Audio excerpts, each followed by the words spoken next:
What's going on, everybody? It is your boy Zamboni. I'm a musician and astrologer, and it is time to talk about the astrology of the week ahead. As always, I thank you so very much for being here. Thank you for rocking with me to the end of this video. Thank you for sending it to a friend. Thank you for finding me on Patreon, where you can find an electional report to help to time your business launches and your personal affairs and this kind of thing.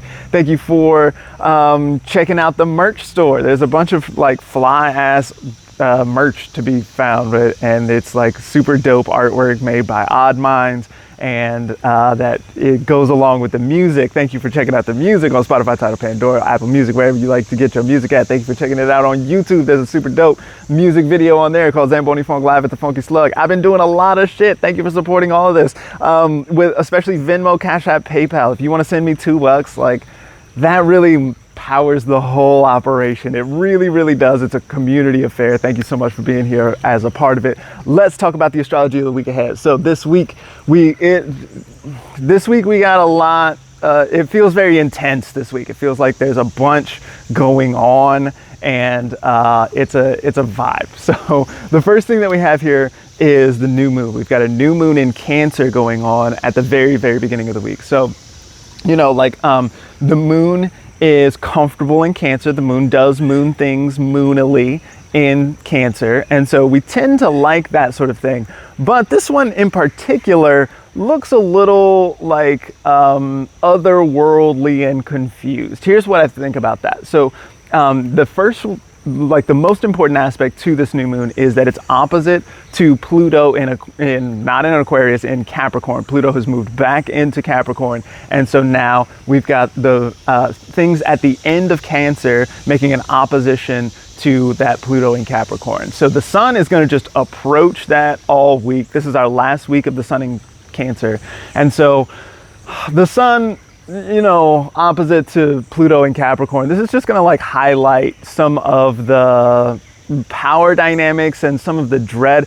You know, like Pluto is very strongly associated with dread and like, ooh, existential fear and this kind of thing, right? Fear of the unknown, fear of, you know, in Capricorn. So we've got earth dynamics going on. We've got like financial stuff that might be happening here. We can also see that this new moon is going to make a trine to Neptune in Pisces. That's going to be even more like dark and dreamy, like unsure what's going on here. This to me feels a little bit like a panic dream, where you're like where you're really afraid of this, like being late somewhere or something like this, and like or somebody says something to you in a dream and it like really makes you freak out. And maybe when you wake up you're like, why was I even that upset about that? But in the moment you were like, ah!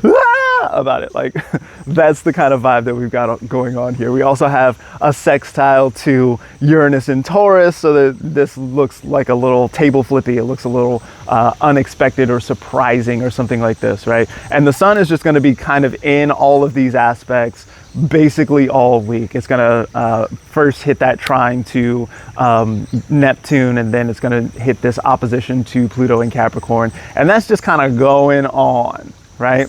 So this, now, it's not all bad here, right? Because we can also see that Mercury in Leo is going to make this basically at the same time as the new moon, and not ruling anything, right? Actually getting ruled by the sun.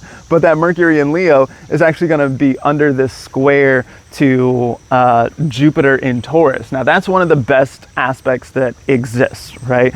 Jupiter in an overcoming square to a planet is like that. Jupiter really wants to help. It wants to make things better. It wants to improve things or something like this, right? And so that some of that intensity that comes from an opposition to Pluto and that feeling, I don't really know what's going on here. You know, Pluto can also be associated with like absurd wealth or absurd power management, like the plutocracy and this kind of thing, right? So some of that like special concentrated effort can be put into something mercurial, into saying something, communicating something. This looks like a time to really get into like heart-to-heart dynamics or something like that, especially since we can see that also there in Leo, we've got Venus really getting close to the retrograde. We haven't actually started the retrograde this week, but we are, Venus will arrive at the station degree and we'll just hang out there. Like Venus is super slow at this point and not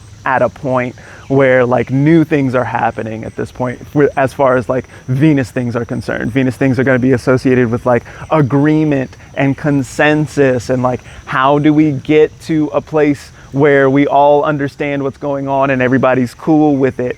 Maybe everybody isn't cool with it right now, right? And so there's a situation where it's like, okay, well, we need to figure out how to make this work and how to like, I guess we have to like go back and see what's going on here and like see how to navigate all this kind of stuff, right? And there's kind of like a feeling of a grind here that's like, just like, just more and more this like, kind of situation, especially since we see that Mars in Virgo is opposite to Saturn this week. Now, I talked about that last week a bunch.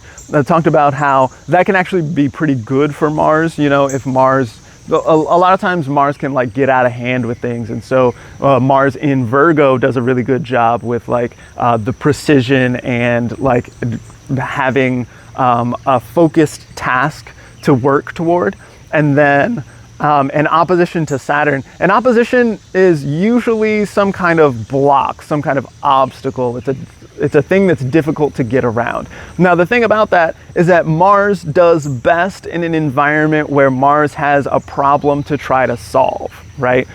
This is one of my favorite images for Mars who doesn't have a problem to solve, is the German Shepherd who has been locked up in the crib all day while you were away at work. This dog, it needs a job. This dog wants to herd sheep. And so if you don't have any sheep around and you don't have any people around, then that's how furniture gets destroyed, right? This is like what Mars can do sometimes. So in the event that there's an opposition to Saturn, then there's some kind of authority figure or some kind of blockage, especially something that like might be hierarchical in some way, or that might be like trying to impose some kind of organization or something like this. Mars is going to oppose that. Mars is going to be like, no, not doing that. Fuck that business. I'm like going against that. I'm going to try to do this thing, and I'm going to try to do it in a specific tactical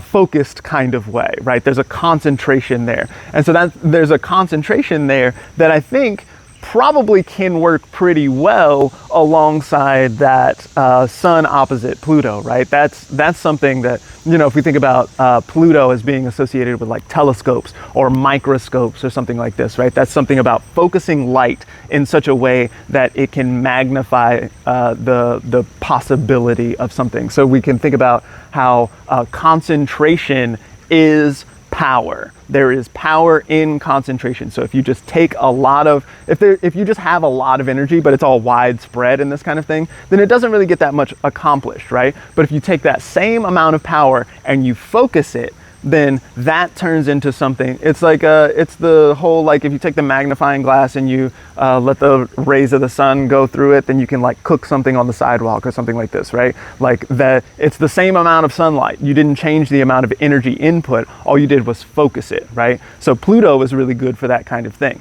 Mars in Virgo is also good for that thing. Now, Mars in Virgo opposite to Saturn has something to do, right? And so if there's a task to accomplish, if there's something to try to do, especially, you know, this makes me think about how action cures fear. So some of that existential dread that might come up with Pluto and this kind of thing, right? And especially like new moon in Cancer is going to be concerned about, how am I going to take care of myself? How am I going to take care of others who are under my charge? How am I going to like make sure that everybody is well fed and rested and watered and all of these kinds of things? And there's like a lot of fear around like, I don't know if we're going to be able to make it work, and like, am I going to be homeless again soon or something like that?